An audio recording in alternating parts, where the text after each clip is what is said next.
L'objectif de cette vidéo est d'apprendre à résoudre un problème de stoichiométrie de base. Donc, dans la mise en situation, quel est le nombre de moles de dioxyde de carbone formé lorsqu'on fait brûler totalement 27,5 g d'éthanol? L'équation de la combustion de l'éthanol est celle qui est affichée à l'écran. La première étape ici est de s'assurer que l'équation chimique est équilibrée. Dans ce cas-ci, elle est, puisque le nombre d'éléments et leur quantité, en fait, du côté gauche de la flèche correspond au nombre et quantité d'éléments du côté droit de la flèche. Ensuite de ça, nous avons ici une masse d'éthanol en grammes. L'équation chimique ici équilibrée donne une correspondance en nombre de moles. Donc, nous devons convertir le 27,5 g en nombre de moles. Donc, ici, nous savons que la masse molaire de l'éthanol, elle est de 46,7 g par mol. Donc, ça ici, c'est pour l'éthanol. Comment je sais ça? En fait, je prends le tableau périodique et j'ajoute en fait les éléments que je retrouve ici en leur quantité. Donc, je le fais pour chaque élément et ensuite j'obtiens une masse molaire de 46,07 g par mol. Donc, avec cette valeur, je sais qu'une mole d'éthanol correspond à 46,07 g. Sachant cela, moi je sais que dans ma mise en situation, j'ai 27,5 g. Donc je cherche le nombre de moles correspondant à cette valeur en grammes. Okay? Donc je cherche le nombre de moles ici d'éthanol.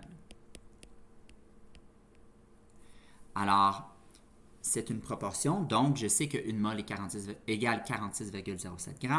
Donc, ici, je dois faire la même chose et en fait, je dois faire l'équivalence pour 27,5. Donc, ceci, en fait, pour trouver la valeur de x, je dois en fait diviser 27,5 g par 46,07 g.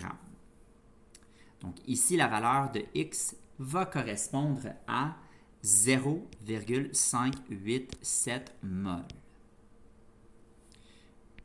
Donc, ça en ce moment, je viens de trouver le nombre de moles pour 27,5 g d'éthanol.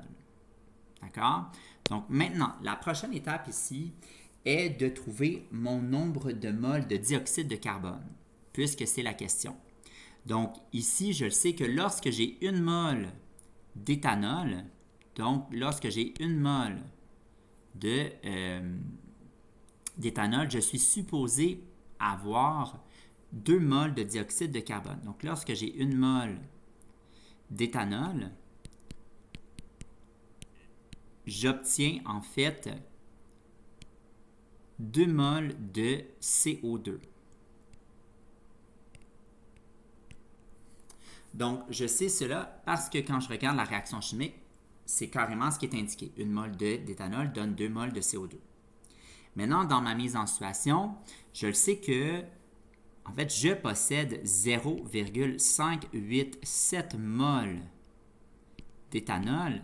Et en ce moment, ce que je fais, c'est que je cherche le nombre de moles de CO2. Alors, il s'agit d'une autre proportion, donc c'est un rapport 1 pour 2. Donc, ce que je vais devoir faire, c'est, pour trouver mon nombre de moles de CO2, je dois en fait multiplier 0,587 moles par 2.